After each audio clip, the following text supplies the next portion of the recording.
ನಾನು ಸುಮಯ ಪ್ರಾಪರ್ಟಿ ಶೆಟ್ಟಿ ಮಾತಾಡೋದು. ಇವತ್ತು ನಮ್ಮ ಕಂಪ್ನಿದು 9ನೇ ವರ್ಷದ ವಾರ್ಷಿಕೋತ್ಸವ ಇದೆ, ಆ್ಯನಿವರ್ಸರಿ ಇದೆ. ಅದ್ರ ಪ್ರಯುಕ್ತವಾಗಿ ನಮ್ಮದು ತಕ್ಕಮಲ್ಲಿಗೆ ಪ್ರಾಜೆಕ್ಟ್ನ ಗ್ರ್ಯಾಂಡ್ ಲಾಂಚ್ ಮಾಡಬೇಕು ಅಂತ ಮಾಡಿದ್ವಿ ಇವತ್ತು.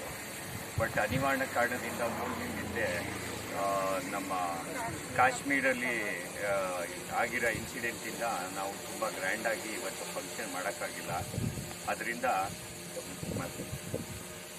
ಈ ಒಂದು ಸಂದರ್ಭದಲ್ಲಿ ಕಾಶ್ಮೀರದಲ್ಲಿ ನಡೆದಂಥ ಘಟನೆಯನ್ನು ಮನಸ್ಸಿನಲ್ಲಿ ಭಾಳ ಅಚ್ಚಳಿಗೆ ಉಳಿದಿರತಕ್ಕಂಥ ವಿಷಯ.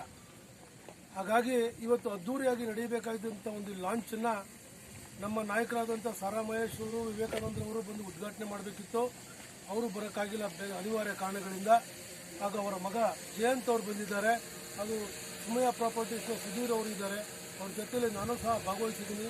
ಈ ಒಂದು ಸಂದರ್ಭದಲ್ಲಿ ಸುಧೀರ್ ಅವರು ಕಾಶ್ಮೀರದಲ್ಲಿ ನಡೆದಂಥ ಮೊನ್ನೆ ಘಟನೆಯ ಬಗ್ಗೆ 2 ನಿಮಿಷ ಮೌನಾಚರಣೆ ಮಾಡುವ ಮುಖೇನ ನಾವು ಈ ಕಾರ್ಯಕ್ರಮಕ್ಕೆ ಒಂದು ಗೌರವ ಕೊಡಬೇಕು ಅನ್ನೋ ಒಂದು ಮಾತು ಬಂದಿದ್ದೀವಿ.